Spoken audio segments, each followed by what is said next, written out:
Hi there, Joshua chapter 4 again, picking up from verse 8 from last time. So the men did as Joshua had commanded them. They took 12 stones from the middle of the Jordan River, one for each tribe, just as the Lord had told Joshua.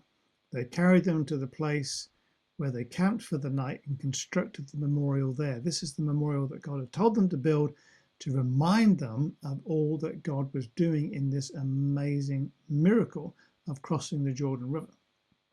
Verse 9, Joshua also set up another pile of 12 stones in the middle of the Jordan at the place where the priests who carried the Ark of the Covenant were standing, and they are here to this day.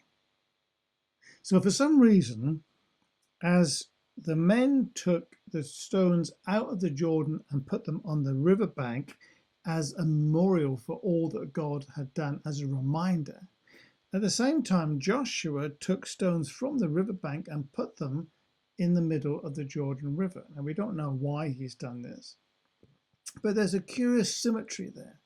A symmetry where one action happens and something else happens, and the two make a whole. We think of circles perhaps being symmetrical.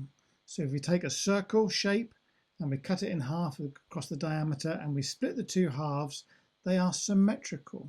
Or a butterfly shape is symmetrical, or a heart drawn on a piece of paper, if it's drawn well, is symmetrical.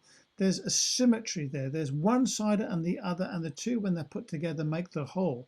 But they are almost like reflections of each other. It could well be that this week, as you step out in faith before God, that He is going to cause a symmetry to occur in your life. You step out in faith, and God rewards your faith. You lay something down and God brings it back to you, restores it to you.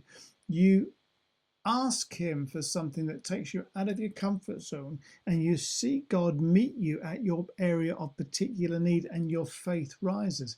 He then takes you to the next step where you step out more, and His return, His looking after you, makes your faith rise even further. Then you step out more, and the return from God makes you trust Him even greater level than ever before. It's a symmetry. As we give out, so God gives in. There's a biblical principle, of course, of sowing and reaping. We sow and we reap a harvest. We give out to God and He restores to us.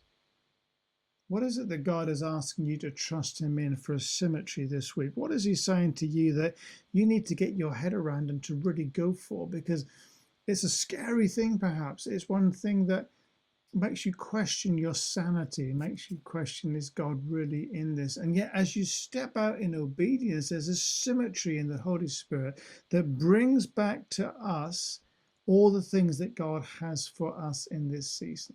Is it that we give so that we get? No, it's we give because we are obedient to the Lord's command.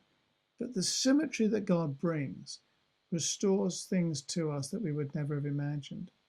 So even if it seems a little unusual, trust God for the symmetry in your life this week, for the honor of His name.